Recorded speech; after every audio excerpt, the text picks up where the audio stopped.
एक बार एक नदी में हाथी की लाश बही जा रही थी। एक कौवे ने लाश को देखा तो खुशी से नाच उठा और तुरंत ही उस पर जा बैठा और उसका मांस खाने लगा, नदी का जल पीने लगा। उस लाश पर इधर उधर फुदकते हुए कौवे ने परम तृप्ति की डकार ली। वह सोचने लगा, यह तो अत्यंत सुंदर यान है, यहाँ भोजन और जल की कमी नहीं है, फिर इसे छोड़कर मैं कहीं और क्यों जाके भटकूं।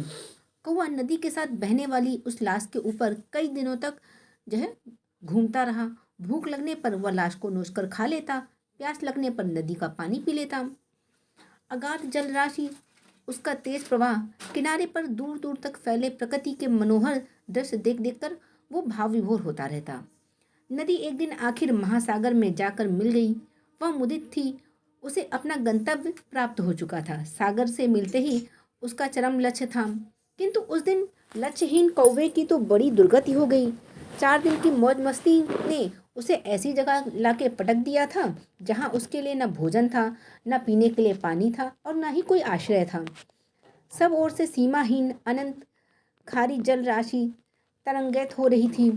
कौवा थका हारा भूखा प्यासा कुछ दिनों तक चारों दिशाओं में पंख फड़फड़ाता रहा, अपनी छिछली टेढ़ी मेढ़ी उड़ानों से झूठा रौब फैलाता रहा, किंतु महासागर की ओर छोर तक उसे कहीं नजर नहीं आ रहा था। आखिरकार थक कर दुख से कातर होकर वह सागर की उन्हीं गगनचुंबी लहरों में गिर गया।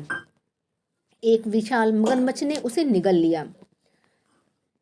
शारीरिक सुख में लिप्त मनुष्य की भी गति उसी कौवे की तरह होती है, जो आहार और आश्रय को परम गति मानते हैं और अंत में अनंत सागर रूपी सागर में समा जाते हैं।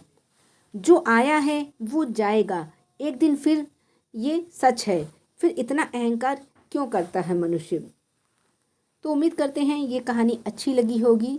अच्छी लगी हो तो कमेंट सेक्शन में लिख के ज़रूर बताइएगा। जय श्री हरि।